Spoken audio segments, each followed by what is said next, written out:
Are you curious to learn more about Facebook funnel ads?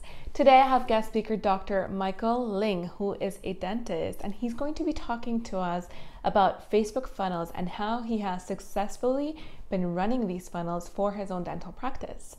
Let's get started.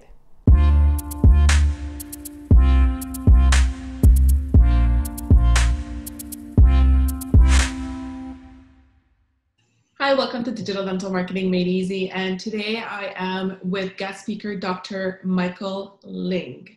And I'm going to let Dr. Michael Ling introduce himself as we talk today about Facebook funnels and how to use them for your dental practice. So why don't you go ahead, thank you so much for being here today. Why don't you go ahead and introduce yourself and what you've been doing in terms of for your dental practice as well. Yeah, so I'm a general dentist in Burlington, Ontario. I have a practice in Ancaster. I had a very large practice that I sold last year, and now my wife and I are doing a startup in Ancaster. I've always had an interest in sales and marketing, so we grew our last practice using some, unconventional or little-known principles of marketing, and we're building our startup using the same strategies. Amazing, fantastic. So I actually found you on Instagram. You had some pretty cool videos on IGTV where you explain some principles around Facebook ads and Facebook funnels. So I'm just going to ask you a couple of questions because I found it to be really interesting. So I guess question number one, just in general, can you explain what is a Facebook funnel and maybe break down the different steps in it? A Facebook funnel is it's a series of steps that we walk potential patients through from the time that they are aware of us to the time that they're ready to make a commitment. So it's called a funnel because we're taking a whole bunch of patients at the top of the funnel and then narrowing it down. So at the very, very bottom of the funnel, we're left with patients who are actually interested in meeting us, making an appointment, and getting treatment done with us. Is that a good explanation? I don't know, you're an MBA, you know more about marketing than I do. This is my understanding of how the funnel's supposed to work.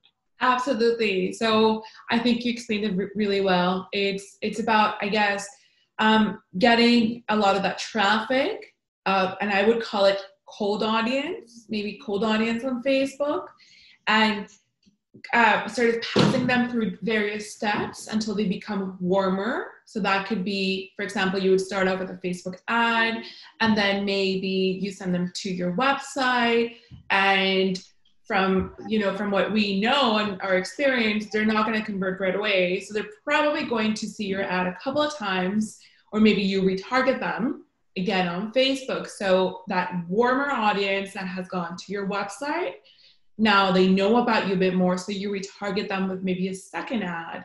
And then that second ad sends them to maybe a quiz that asks them, for example, are you the right dental implant candidate? And that would, ask them a couple of questions that provides them an answer, or sort of an answer. Let's say you try to filter some of those patients. And then the next step could be, well, you could book an appointment or a virtual consultation with us. So a funnel is all about taking that cold audience that doesn't know about your clinic, converting them into a warm audience, and then trying to have them book either a virtual consultation, which is your case, or even an appointment. This is how I interpret what you're doing right now as well, and this is something that we do. Which I think brings me to my second question, which is, we saw from my brief explanation that a Facebook funnel is not something that's linear, something that is circular, and many times it goes back. A patient will go back, or we'll have to see an ad many times.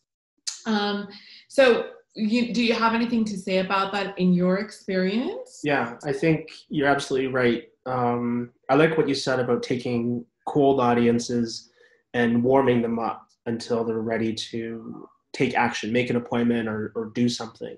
And most dentists will try to talk to that cold audience and force them to make an appointment. And most people are just not ready. So if you just go out on the street right now and just take the first 100 people that you meet, maybe, I'm just making this up, but maybe 5 out of those 100 people actually are actively looking for a dentist right now. 5 sounds high. It might be 1 out of those 100 people. The other 99 of them, they don't have any tooth problem, or they already have a dentist, or they have a problem, but they're just not ready to fix it. But for whatever reason, they're not ready to take action. So what we're trying to do is talk to all 100 of those people and slowly warm them up until they're ready. And when they are ready, then we're going to be the ones that they see. So it's certainly not linear. I like to think of it more as a maze. Mm-hmm. And this is a concept that I learned from Perry Marshall, who's a well-known marketer in the business world. So he describes a maze where the patient is at the center of the orbit, and we're at the center of the orbit, and the patient is orbiting around us, and we're gradually sucking them into the middle of this solar system, this galaxy, and they go around and around and around. They see us all over the place. They see us on Facebook, on Instagram, on Google, in the mail and TV, everywhere. And eventually, when they're ready, we can't force them to be ready, but when they are ready, they'll come to see us because they know us as that dentist that they see everywhere. Correct. So it's sort of like you're prepping the right kind of patient to convert into a patient for your practice, right? Right. By having multiple different touch points, right. And you use marketing for that. Right, multiple touch points, and then we're screening and qualifying patients so that we're not wasting time with patients who are not interested in what we have to sell, or can't afford what we have to sell, or not ready to hear about it. So the people that make it all the way through the end of the maze are very highly qualified and highly motivated. Right. So you already have a filter in place, or some sort of a filter in place. They're highly qualified. So you've been using funnels in order to sort of populate, or let's say build a pipeline of prospective patients, which you've been successfully presenting virtual consultations to, or having virtual consultations with. Can you talk to us a bit more about how that's worked for you? Yeah, really well. I actually turned off the virtual consultations because we just don't have any space to see these patients, but it works remarkably well. I think there's a lot of patients out there who want answers or want advice, but it's just too hard to get those answers from their regular dentist. Like, their dentist will make them jump through hoops, give them the runaround. They make them come in for an exam, x-rays, sit with a treatment coordinator, and then they'll tell you how much it's going to cost or what your options are. And it's just too high of a barrier for patients to get an answer. Like, you can go online and find out the cost of anything just by Googling it, except dentistry. Right? For some reason, dentists, we've been trained that we have to be secretive about our fees, or we're scared to give patient options without doing an exam because, I don't know, fear of malpractice or something. But we're not treating them, we're giving them some advice. So the virtual consult is a great way it's a very low barrier, easy to access, non-threatening way for patients to get answers. And when we can be the ones that patients turn to when they have questions, we become the trusted authority, so that when they're ready to do something about it, they're going to come to us and not the other dentist who gave them the runaround and made them jump through all these hoops. Absolutely. I'm so happy you say that, because this is something that we always try to tell our clients. One of your main goals is to decrease any barriers that patients may have in booking an appointment with you in an easy, convenient way online. And so it's just not about booking an appointment. It's also about getting information. And maybe you don't have to give a price, but you could give a price range. And that way, when you're talking about a treatment, let's say veneers, and if you are able to give a price range to a patient, they could automatically say, well, am I able to pay this price? And am I really interested? And have I just created a rapport with this dentist as well? Because as you do a virtual consultation, you get to, trust and know this dentist, right? Again, going back to the price range, now you know as a patient, well, am I able to afford this? And if I am able to afford this, then I should book an appointment. And so the probability, I guess, of someone accepting treatment increases as well, right? So they've auto-filtered themselves. So I'm very happy that you brought that up. Right. It's, one of the most frustrating appointments as a dentist is doing a consult. You do your consult, everything goes great, patient loves what you have to say, and then you tell them the price, and they're like, oh, well, there's no way I can afford that. Right? It's just, not only is it a huge waste of time for everybody, but it's just demoralizing for that patient that we got them so excited, and then we said, oh, by the way, it's going to be $20,000. And they're like, well, I guess I can't do it. Like, Right. You just got my hopes up, and now, I can afford if it was $2,000, but not $20,000. So, yeah, we certainly want to qualify these patients before we commit and before they commit to a consult for expensive dentistry. Right. So, Michael, I have a question. Have you been using Facebook funnels for anything else apart other than virtual consults? Yeah, for sure. Like I said, the virtual consults, I haven't done it at this practice because we just don't have any time in the schedule to see these patients. But yeah, we run funnels right now for some different lead magnets that we have. We're promoting Healthy Start, which is sleep disordered breathing in kids. So it's almost like sleep apnea type treatment for kids. So we have some funnels for that lead to a quiz, basically, that help parents self-assess how at risk their kids are for these things. Mm-hmm. And then we have some various like free report type things that we use too. So we have a few funnels live right now. Okay. And how have you seen good results? Yeah. Yeah, like I said, if we just have messages that say, call us, email us, make an appointment, you get leads like that, but it's just such a small segment of the population is look at types of type of message. Whereas of course we have ads that say that, but we also have ads that say, basically, do you have this problem and would you like to learn more? Then click here. And these patients may not be ready to take action, but they're interested in hearing more about the problem and the solution. So we just cast a much wider net. Right. And the patients that are not ready today will at some point this year be ready, and we're going to be the ones they come to. Absolutely. So it's a long-term strategy, right? We're getting leads today that we might not see for 6 months or 12 months, but at some point they'll come see us.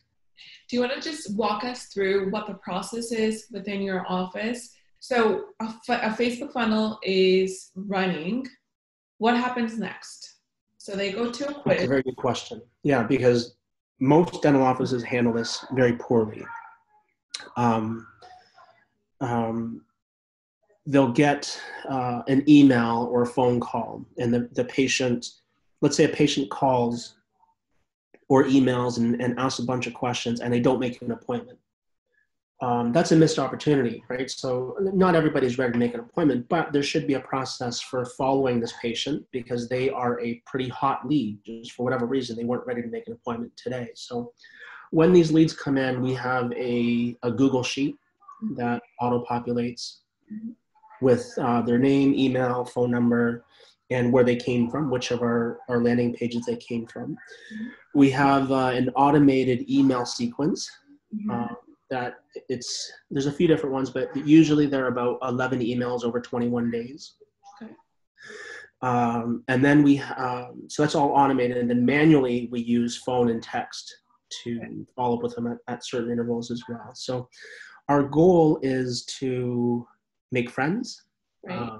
Be nice to these people, build rapport, have a dialogue with them over email or over text.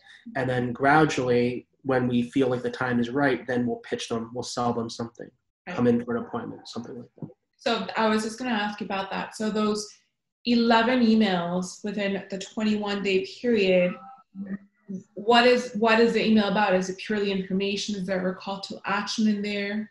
Yeah, it's a mix of both. So the 11 emails, usually maybe 3 of them are calls to action. Okay. Basically, come on and make an appointment at the end. So we have like a time, and we say, okay, at 21 days, your offer for whatever expires. Okay. So at the end, we'll have like day 21, day 2021 will be like a hard pitch. You better come in or else we're going to cross you off the list type of thing. The other ones are, it depends on the sequence. So for something like Healthy Start with like the sleep disorders in kids, that's a type of treatment that I think not many patients know about. Okay. So there's a lot more education in those types of emails, stories about other patients, explanation about what to look for and why it's important. We're trying to raise awareness, basically. For something like, let's say it was a cosmetic campaign, we don't really have to tell patients about the problem. They know they have a problem.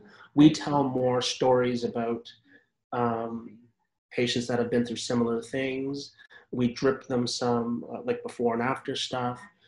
We send some messages related to why it's so much easier and better to act now versus procrastinate.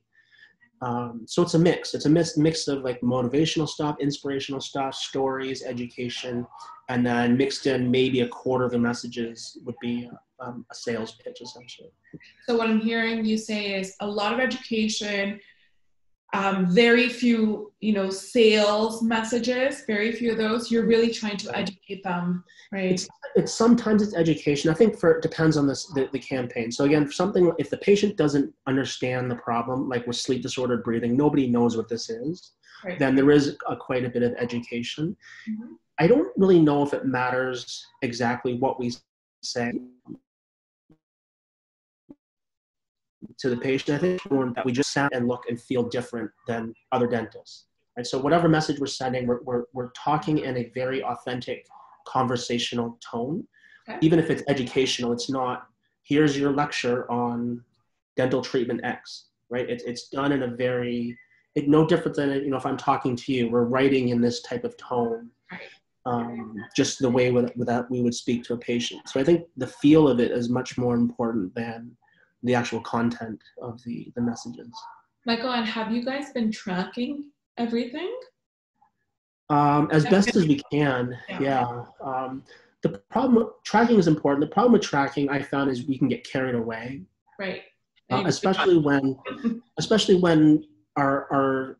the number of leads we get is not, you need thousands of leads to draw any statistical inference. Right. And so when you have, for example, on one of our Healthy Start campaigns, we might get one lead a day, which is decent, but it's not a lot of data, and it's not a lot. I don't think it's statistically relevant to draw, to compare campaigns or to make drastic changes based on those things. So we do track to make sure that we're making money on our ads, right. But we try to find a middle ground where it's realistic and we can do something with our data, and we're not overwhelmed with so much tracking that it's useless and just confusing. Absolutely. So do you have any final tips for other dental practices when it comes to running a funnel? The number one tip I would give is the easiest funnel to start is to work with patients who have contacted you somehow and don't make an appointment. Okay. Right? Because we have their phone number or their email because they called or emailed us that initial contact. And for whatever reason, if they didn't make an appointment or they made an appointment but didn't show up, mm-hmm. I would just do a manual funnel, which is basically just set a sequence that every week I'm going to call or email or text these patients and send them stuff, right? And it's not necessarily, hey, are you ready to make an appointment? Hey, are you ready to make an appointment? Hey, are you ready to make an appointment? That's just annoying, right? But if you can send them something interesting and valuable, then they become friends, they become trusting, you build a rapport, build a dialogue with them, and then they become your patients. So if a patient calls and says, hey, do you guys do veneers? And then they don't book an appointment. Well, I'm going to start sending them information on veneers, right? I'll send them some before and after images. Hey, by the way, we've got some before and after pictures. Do you want to check them out? Let me email them to you. Okay. Or we'll send them stories of other patients, or we'll send them, I don't know, you could think of all kinds of messages related to what their initial concern was. And really, treat those patients differently than the patients who called and said, do you guys see kids? Right? Your messages to those people would be completely different. So again, the goal is, the actual content of the message to me doesn't really matter. The goal is to be perceived as a trusted authority. And if we're talking and, if we're authentic and we're giving them valuable information that they appreciate, then that is a great way to come across as a trusted authority. I think this ties really well with what we were saying at the beginning about you need to take a cold audience and then warm them up until they become a hot lead, let's say, and then they're ready to convert into a patient. And I think that's what you're saying for your funnels. You have someone who calls your clinic, even as simple as having your recall list, or anyone who called the clinic, and they want a bit of information, but they don't really know you. And then as you send them either email, text, or call them and provide them good information, you're warming them up all the way until they're ready to convert. Right, exactly. So what we're trying to do, the next step in our funnel, is we're trying to take these patients that call and don't make an appointment and somehow getting their mailing address out of them. Mm-hmm. And one way we're trying to do that is... You mean their mailing address or their email? I want their mailing address. Okay. So we're trying to find ways to get their mailing address, even if it's something like, let's say, a female calls and she's, mid-40s or average patient, and she asks a bunch of questions and she's about to hang up. And then we say, oh, by the way, we often have promotions for free whitening. Mm-hmm. Would you mind if I mailed you one? Mm-hmm. We haven't tried that, but I imagine 50%, 80% of these people would say yes, mm-hmm. and give us their mailing address, and we'll mail them, I don't know, we'll mail them a gift card for free whitening. Sure, we'll pay for that lead. And then once we have their mailing address, we can do all kinds of stuff with that. I think direct mail is really vastly underutilized. And so we would put them, we have a monthly newsletter. We put them on our newsletter. They get it every single month, and we're going to be in their mailbox every single month for the rest of their lives until they tell us to go away. And it's going to cost us, $1 a month. But that's a way to nurture those leads, and eventually that person will come to see us. Okay. This is interesting because I haven't heard much talk around direct mail, which is, going into the actual mailbox. I've heard a lot about emailing, but not so much about direct mail, and it seems to be working for you. This is all very theoretical. I think it should work. I think more and more dentists are shying away from direct mail, right? They're doing more online, which is, online is great, but all these things work together, right? If the patient sees this in their email and in their text and on their Facebook and on their Instagram and on YouTube and on TV and in their mailbox, their physical mailbox, we're everywhere. And this is the concept of creating this maze. And eventually this patient is going to get sucked into the middle of the maze and come see us. Right? We can't make them have dental problems, but we can be there for when they do have dental problems. We're going to be the ones the first people that they think of. Top of mind all the way through various touch points. That's great. Any final tips before we wrap up? No, I think what scares most people is it just sounds very complicated. Right. And it can be incredibly complicated, but it doesn't have to be, right? Just start simple. Just start following up with leads that don't make appointments. That would make a huge difference. So that's a good question I have for you then, just following up on that. Have you built the funnels, like I'm talking about the Facebook funnel ads and all that yourself and the sequence of emails, or have you gone to get outside help? I've done it both ways. Mm-hmm. I think I've worked with several agencies before, and a lot of them don't really get it. Mm-hmm. And so it's hard to break their habits. I like what you're saying. We seem to be on the same page. The other issue I've had with agencies before is sometimes they're very slow moving. Mm-hmm. And if I have an idea, I want to see it tomorrow implemented. The downside of doing it yourself is it's very tedious. And Facebook and Google are always changing, mm-hmm. Their features and their websites, and it's really, it can be tough to do it on your own. So I've done it both ways. Right now I am working with a couple people. Mm-hmm. I have people that help with writing. I have people that help with photos and videos, and I have people that help with the actual um, building the campaigns in Facebook and Google. Okay. Okay, cool.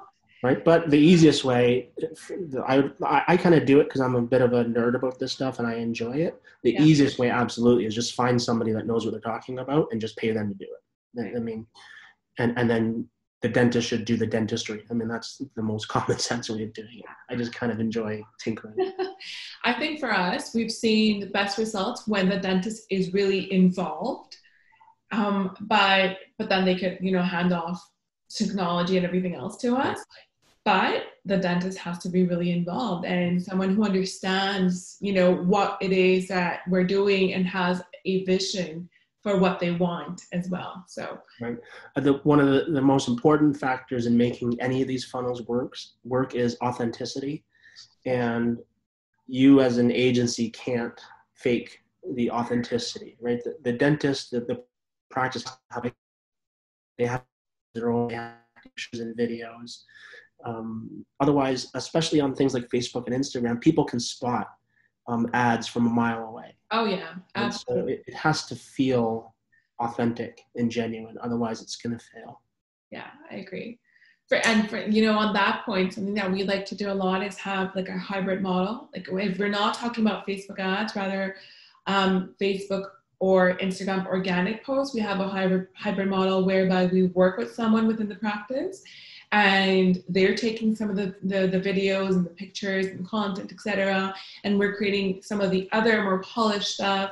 And I feel that works really well because then you do have a polished look, but then you also are getting some content from inside the actual practice, which brings on that authenticity. Yeah. So Michael, thank you so much for being here today. It was a pleasure having you. Where can people find you? The easiest place right now is on Instagram at Dr. Michael Ling. Mm-hmm. That's where I post most of my stuff these days on dental practice, leadership, practice management, some sales and marketing stuff too. Thank you so much. Thanks, Natalia. Okay. Nice.